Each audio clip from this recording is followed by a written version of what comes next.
तो हेलो दोस्तों, आज हम क्लास 9 के रसायन विज्ञान का तीसरा अध्याय जिसका नाम है परमाणु, अणु एवं ion, atoms, molecules and ions chapter को आगे बढ़ाएंगे। दोस्तों, आगे बढ़ाने से पहले मैं आपको बता देना चाहता हूं कि मैंने परमाणु, अणु एवं आयन से संबंधित कुछ महत्वपूर्ण बिंदुओं पर वीडियो बना करके मैं अपने YouTube चैनल सुनील ज्ञानम क्लासेस पर ऑलरेडी अपलोड कर दिए हैं। मैं आप सभी से उम्मीद करता हूं कि आप लोग इन्हें देखे होंगे। यदि नहीं देखे हैं तो कृपया इन्हें अवश्य देख ले, ताकि परमाणु, अणु एवं आयन से संबंधित कुछ और महत्वपूर्ण बिंदुओं को समझने में कठिनाइयों का सामना आपको नहीं करना पड़े। तो दोस्तों, कि क्या आप परमाणु और अणु के बारे में जानते हैं? यदि हाँ तो बहुत अच्छी बात है। यदि नहीं जानते हैं तो कृपया इन्हें अवश्य आप इन्हें देख ले। और मैं आपको थोड़ा सा बता देना चाहता हूं कि परमाणु और अणु क्या होते हैं। समझने का प्रयास कीजिएगा कि परमाणु तत्व का वह सूक्ष्मतम कण है जो रासायनिक अभिक्रिया में भाग लेता है लेकिन स्वतंत्र अवस्था में नहीं रहता है। उसे हम क्या बोलते हैं? परमाणु बोलते हैं। जबकि अणु क्या होता है? अणु तत्व या यौगिक का वह सूक्ष्मतम कण है जो रासायनिक अभिक्रिया में भाग नहीं लेता है जबकि यह स्वतंत्र अवस्था में रहता है।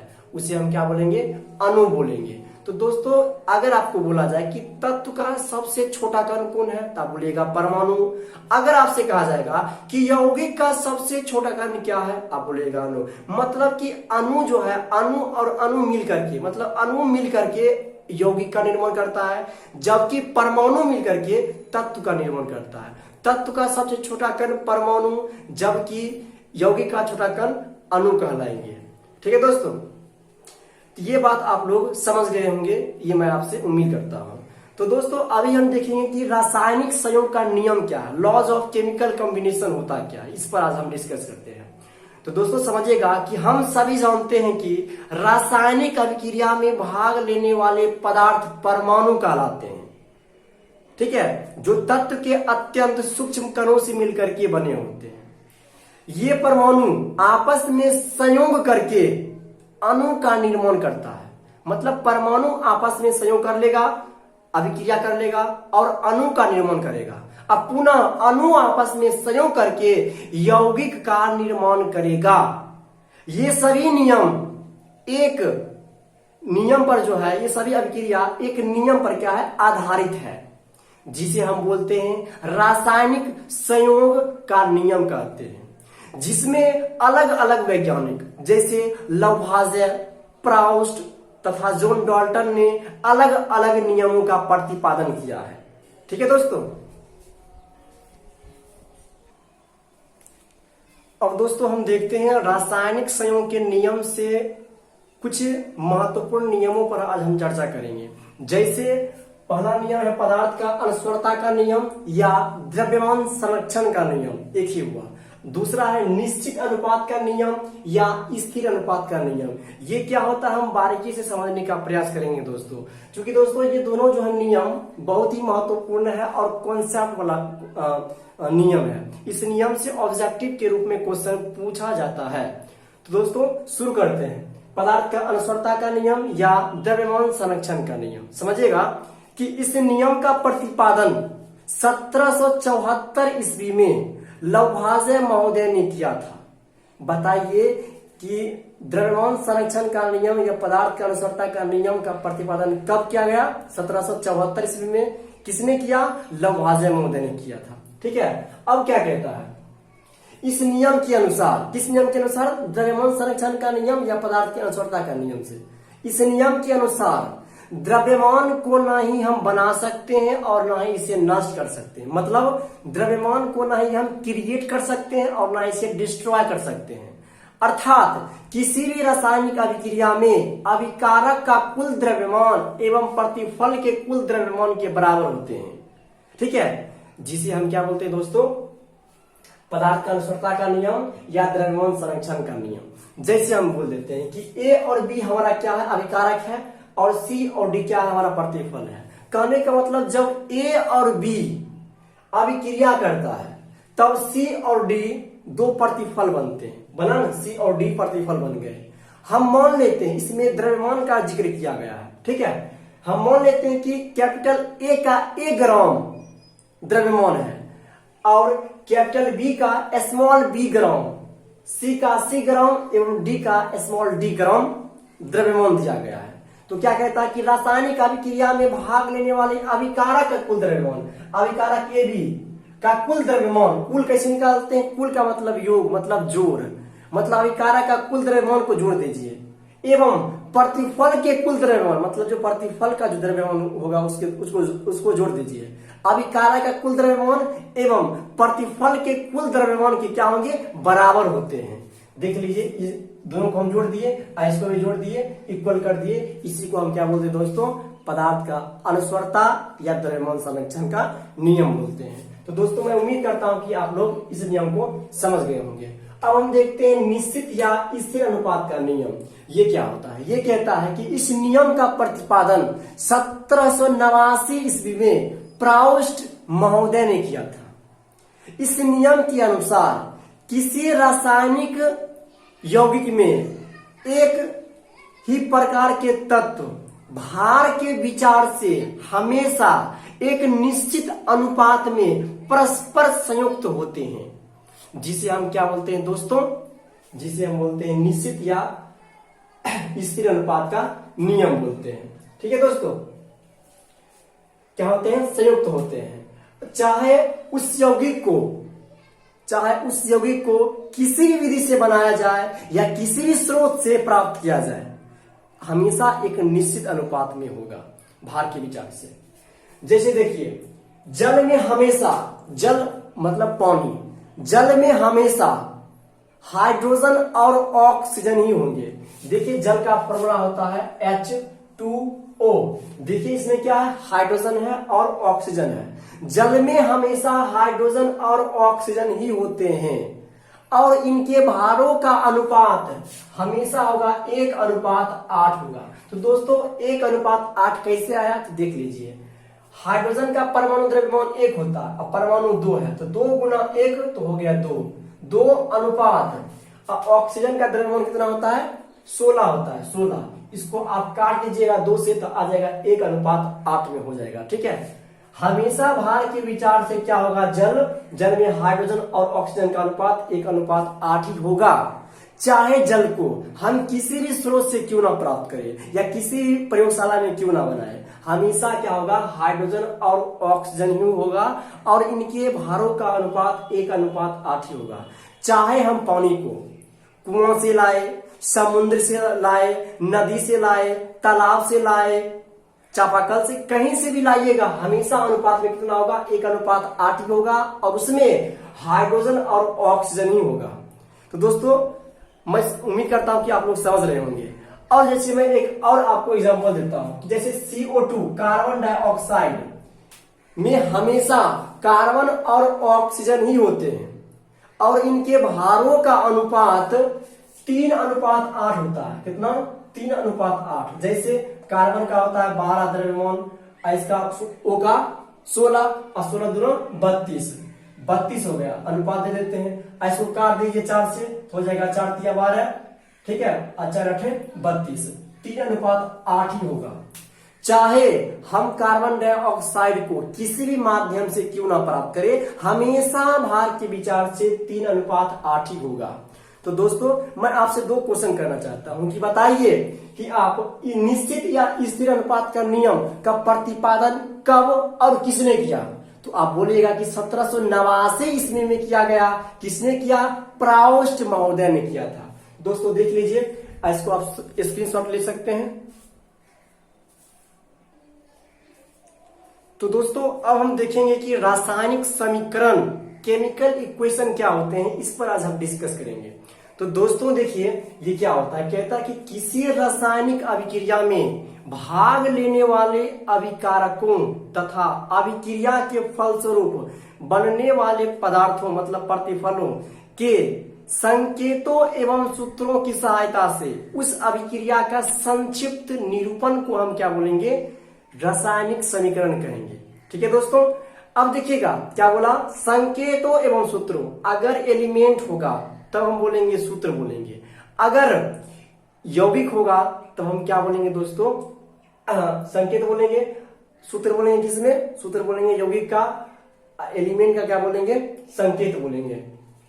ठीक है। अब देखिए दोस्तों, जितने भी रासायनिक अभिक्रिया होते हैं, जितने भी रासायनिक अभिक्रिया है, वे सभी रासायनिक अभिक्रिया को हम रासायनिक समीकरण के द्वारा निरूपित करेंगे। ठीक है।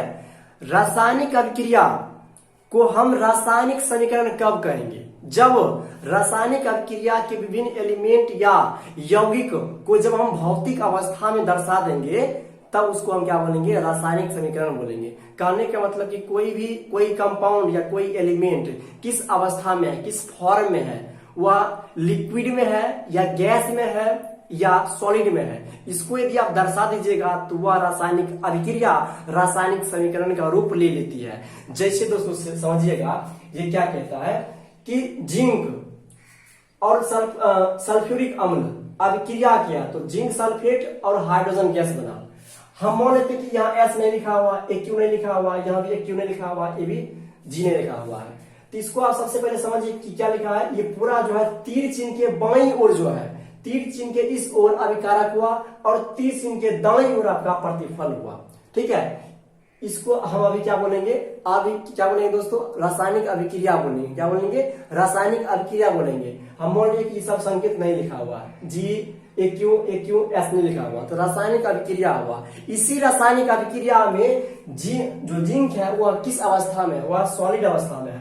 हम सॉलिड को एस से दर्शा दिए और H2SO4 जो है या एक्वस है, क्या है, जलीय विलयन है, तो इसको हम दर्शा दिए एक्यू से, इसको भी एक्यू से। हाइड्रोजन गैस तो वो भी करता है, GAS गैस होता है, इसको हम दर्शा दिए। तो यह रासायनिक अभिक्रिया रासायनिक समीकरण का रूप ले लिया है। इसी को क्या बोलेंगे दोस्तों, रासायनिक समीकरण बोलेंगे। ठीक है दोस्तों। अब हम देखेंगे दोस्तों कि रासायनिक समीकरण से कौन कौन सी सूचनाएं प्राप्त होती है, इसके बारे में हम जानकारी प्राप्त करेंगे। दोस्तों, मैं क्लास 10th में आप लोगों को रासायनिक समीकरण एवं रासायनिक अभिक्रिया को बेहतरीन ढंग से समझने का प्रयास करूंगा। ठीक है दोस्तों, अब हम देखते हैं कि दिए गए समीकरण से कौन कौन सी सूचना प्राप्त होती है, इसके बारे में जानते हैं। जैसे दोस्तों, मैं आपको एक एग्जांपल दिया हूं कि जब हाइड्रोजन गैस क्लोरीन गैस के साथ संयोग करता है तब हाइड्रोक्लोरिक अम्ल अर्थात HCl का निर्माण होता है। इस इक्वेशन से कौन कौन सी सूचना मिलती है आपको, इसके बारे में लिखिए। ठीक है, ये कहा गया है। तो देखिए दोस्तों, ये हुआ हाइड्रोजन, ये हुआ क्लोरीन और ये हुआ क्या, हाइड्रोक्लोरिक अम्ल हुआ। दोस्तों, इसको समझने से पहले एक बात आप समझ लीजिए कि जैसे कि अगर हम बोल दिए कि H2 में कितना परमाणु है, तो बोलिएगा 2 परमाणु है। जो लटका हुआ है वही आपका परमाणु होगा। बताइए कि P4 में कितना परमाणु होगा, P का 4 परमाणु होगा। अगर यहाँ लिख दिया हम 1, मतलब कुछ नहीं है तो 1 है, तो 1 जो होगा ना, एक आपका कहलाएगा अणु कहलाएगा। क्या कहलाएगा, अणु कहलाएगा। बताइए दोस्तों कि P5 यहाँ लिख दिए 2, P में कितना अणु, तो आप बोलिएगा 2 अणु बोलिएगा। ठीक है दोस्तों, मैं आपसे उम्मीद करता हूं कि आप लोग भार के बारे में जानते हैं। भार मतलब द्रव्यमान के बारे में जानते होंगे। जैसे हाइड्रोजन का द्रव्यमान होता है 1 होता है, सोडियम का होता है 23 होता है, ये सब के बारे में आप लोग जानते होंगे। यदि ये लोग ये सब जानते होंगे तो इसको समझना बहुत ही आसान होगा आपके लिए। देखिए, सबसे पहला कहता है कि जब हाइड्रोजन तथा ऑक्सीजन आपस में संयोग करता है, आपस में क्या किया, संयोग किया, तब हाइड्रोक्लोरिक अम्ल का निर्माण किया। सबसे पहला आपका क्या था, सूचना।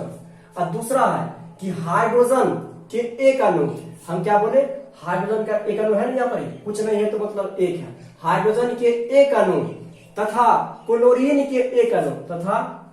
के एक अणु आपस में संयोग कर हाइड्रोक्लोरिक अम्ल का 2 अणु का निर्माण करता है। ठीक है, ये हमारा दूसरा था सूचना। और हमारा तीसरा है कि भार की दृष्टि से 2 ग्राम हाइड्रोजन, भार क्या होता है, अब देखिए जैसे कि हाइड्रोजन हो गया, हाइड्रोजन इसका द्रव्यमान कितना होगा, सबसे पहले 2 परमाणु है तो 2 अगुना 1 का हाइड्रोजन क्या होता है, द्रव्यमान 1 होता है, 1 बराबर कितना, 2 ग्राम आपका कहलाएगा हाइड्रोजन गैस का द्रव्यमान।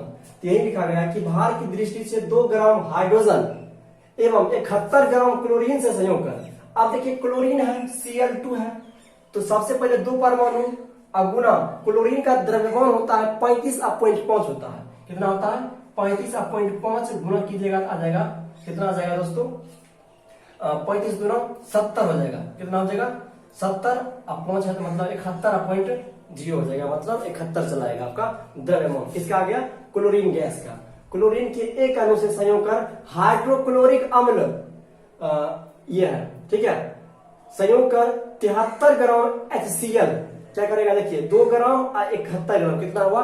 कुल 73 ग्राम हाइड्रोक्लोरिक अम्ल का निर्माण करते हैं। ठीक है दोस्तों, और हमारा लास्ट है कि आयतन के विचार से एक आयतन H2 कितना आयतन है? एक ही आयतन, जो अणु है वही आयतन। एक आयतन हाइड्रोजन, ठीक है, एक आयतन क्लोरीन। एक आयतन क्या है? हाइड्रोजन है। एक आयतन क्या है दोस्तों? हमारा क्लोरीन है। आपस में संयोग कर 2 आयतन HCl, 2 आयतन HCl का निर्माण करते हैं। यही दोस्तों हमारा चार क्या है? सूचना प्राप्त होती है। तो दोस्तों आपको विभिन्न प्रकार का इक्वेशन दे दिया जाएगा और इसी तरह से आपको बोलेगा कि इसे कौन सी सूचना प्राप्त होती है। जैसे कि आपको बोलेगा कि जब सल्फर ऑक्सीजन के साथ संयोग करता है तो सल्फर डाइऑक्साइड गैस बनता है। इन इक्वेशन से कौन कौन सी सूचना प्राप्त होती है, इनको आप लिखिए। इस तरह से क्वेश्चन आपसे पूछा जाएगा एग्जाम में। तो दोस्तों मैं उम्मीद करता हूं कि आप लोग इनको अच्छी तरह से समझ गए होंगे। तो दोस्तों अब हम देखेंगे कि संकेत या प्रतीक क्या होते हैं। देखिएगा क्या कहता है ये, कि कहता है कि किसी तत्व के दीर्घ नाम को संक्षिप्त रूप में व्यक्त करने के लिए जिन चिन्हों की सहायता ली जाती है उन चिन्हों को संकेत या प्रतीक कहते हैं। या किसी तत्व के दीर्घ नाम को संक्षिप्त रूप को हम क्या बोलते हैं? संकेत बोलते हैं। दोस्तों देखिए कि कोई भी व्यक्ति वह चाहता है कि हम आसान से आसान और शॉर्ट फॉर्म में काम करें। जैसे कि अगर मैं बोलता हूं, कोई भाषण देता हूं तो उसको शॉर्ट फॉर्म में लिखा जाता है। जैसे मैं बोलता हूं, आपका एक एलिमेंट लिखता हूं, जैसे हाइड्रोजन लिखता हूं, इस तरह से हाइड्रोजन को लिखना पड़ता है। हाइड्रोजन लिख दिए तो ये एक दीर्घ नाम हुआ। डायरेक्ट आप लिख दीजिए H लिख दीजिए तो आप समझ जाइएगा कि H क्या है? संकेत आपका है। आराम से लिख दिए आसान भाषा में। हम कितना लिखिए? ऑक्सीजन, इस तरह से लिखते रहेंगे ऑक्सीजन ऑक्सीजन। और सिर्फ आप लिख दिए O लिख दिए, O का मतलब ऑक्सीजन हो गया। मतलब ऑक्सीजन और हाइड्रोजन दीर्घ नाम हुआ और इन दीर्घ नाम का संक्षिप्त रूप H और O है दोस्तों। इसी तरह से देख लीजिए, जैसे कि मेरा नाम सुनील कुमार है। क्या है? सुनील कुमार। तो मैं क्या लिखूंगा? इस तरह से नहीं। अगर सुनील कुमार लिखता हूं, कुमार लिखा हूं, ठीक है, तो मैं इसको संक्षिप्त में लिख दूंगा SK, अर्थात मेरा नाम हो गया सुनील कुमार हो गया दोस्तों। ठीक है, यदि किसी का नाम अंकित कुमार है तो इस तरह से नहीं लिखेगा संक्षिप्त में अंकित कुमार, वो क्या करेगा? AK लिख देगा। मतलब क्या करेगा? क्या किया? वो संक्षिप्त रूप में व्यक्त कर दिया। मतलब किसी भी एलिमेंट को जब हम संक्षिप्त में व्यक्त कर देंगे तो वही संक्षिप्त रूप का लगेगा आपका संकेत या प्रतीक। जैसे हाइड्रोजन का H हुआ, बोरोन का B हुआ, ऑक्सीजन का O हुआ, नाइट्रोजन का N हुआ, कार्बन का C हुआ, सल्फर का S हो गया दोस्तों। ठीक है, जैसे दोस्तों इस सबका देखिए, जैसे हवा का अंग्रेजी होता है H।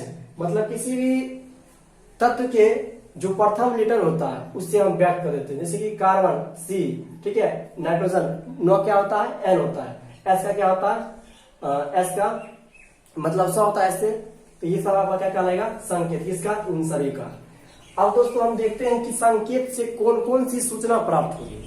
पहला आपका सूचना प्राप्त होगा कि संकेत से तत्व के नाम का पता चलता है। यदि कहीं भी लिखा हुआ है N तो N क्या है? आपका संकेत है। N से आपको मालूम चल जाएगा कि N का मतलब क्या होता है? नाइट्रोजन होता है। कहीं लिखा हुआ है O, इसका मतलब होता है ऑक्सीजन। कहीं लिखा हुआ S, इसका मतलब क्या होता है? सल्फर होता है। दूसरा है किसी तत्व का संकेत उस तत्व के एक परमाणु को सूचित करता है। देख लीजिए ये सब क्या है? आपका संकेत है। एक परमाणु को, जैसे कि हाइड्रोजन में एक परमाणु है, बोरोन में एक परमाणु है, ऑक्सीजन में एक परमाणु है, नाइट्रोजन में एक परमाणु है, कार्बन में एक परमाणु है, सल्फर में एक परमाणु है, को सूचित करता है दोस्तों। ठीक है, जो लटका हुआ है वो क्या है? आपका परमाणु कहलाएगा। जैसे कि हम बोल देते हैं कि Cl2 में कितना परमाणु है, 2 परमाणु है। यहाँ कुछ नहीं था तो हम मान लीजिए 1, यहाँ कुछ नहीं था तो मान लीजिए 1, यहाँ कुछ नहीं था तो मान लीजिए 1, यहाँ भी कुछ नहीं था तो मान लीजिए 1, यहाँ भी कुछ नहीं था तो 1, यहाँ भी कुछ नहीं था तो मान लीजिए हम 1। ठीक है, परमाणु को सूचित करता है। अब 3 है, तत्व का संकेत उस तत्व के निश्चित मात्रा को सूचित करता है। मात्रा मतलब द्रव्यमान मतलब भार। मतलब बताइए कि जैसे कि कार्बन हो गया, इसका निश्चित मात्रा कितना हो जाएगा दोस्तों, 12 हो जाएगा द्रव्यमान। और सल्फर का कितना होगा, 32 होगा। नाइट्रोजन का कितना होगा, 14 होगा। और ऑक्सीजन का कितना होगा, 16 होगा। और बोरोन का 9 होगा। हाइड्रोजन का कितना होगा, 1 होगा। एक निश्चित मात्रा को क्या करता है, ये सूचित करता है दोस्तों। कौन, संकेत करता है। अब हम दोस्तों देखेंगे कि कुछ तत्वों का संकेत और उसका लैटिन नाम क्या होता है, उस पर हम डिस्कस करेंगे। क्योंकि संकेत और इसके लैटिन नाम से हर एक क्वेश्चन में ऑब्जेक्टिव के रूप में क्वेश्चन पूछा जाता है। अब देखिए दोस्तों, कुछ तत्वों के लैटिन नाम और उनका संकेत क्या होता है। दोस्तों इससे ऑब्जेक्टिव के रूप में हर एक कॉम्पिटिटिव एग्जाम में क्वेश्चन ऑब्जेक्टिव के रूप में 1 नंबर का फिक्स है, पूछता है तो पूछता है। इन्हें आप कंठस्थ याद कर लीजिएगा। जैसे सोडियम, सोडियम का हम बोल सकते हैं नेत्रियम या नात्रियम बोल सकते हैं, जिसका संकेत होता है Na होता है, किसका, सोडियम का। दूसरा है पोटासियम, पोटासियम को बोल सकते हैं कालियम या कैलियम, ये क्या है, लैटिन नाम है। और पोटासियम का संकेत होता है के होता है। हमारा है तांबा, जिसको आप बोलते हैं कॉपर, ठीक है, इसका लैटिन नाम क्यूप्रम, जिसका संकेत होता है Cu। मरकरी हाइड्राल जायरम, जिसका संकेत होता है Hg होता है। और सीसा, जिसको आप बोलते हैं पलम्बस, क्या बोलते हैं, पलम्बस, इसका संकेत Tv होता है। और लोहा, जिसको आप क्या बोलते हैं, आयरन बोलते हैं अंग्रेजी में, क्या हुआ, फेरम, Fe। सोना, गोल्ड बोलते हैं। औरम, ठीक है, क्या लैटिन नाम, Ag। चांदी का लैटिन नाम अर्जेंटम Ag, ठीक है। टंगस्टन का वोल्फ्राम W, ठीक है। Antimony stibium Sb। और टीन का एस्टेनम Sn होता है, क्या, संकेत। तो दोस्तों इसी तरह से आपको क्वेश्चन पूछा जाएगा कि सोना का लैटिन नाम क्या होता है, तो आप बोलिएगा औरम होता है। चांदी का लैटिन नाम क्या होता है, अर्जेंटम होता है। चांदी का संकेत क्या होता है, Ag होता है। सोना का संकेत को क्या होता है, Au होता है, ठीक है। इस तरह से आपको क्वेश्चन पूछा जाएगा। इन्हें आप कंठस्थ याद कर लीजिएगा। Thank you.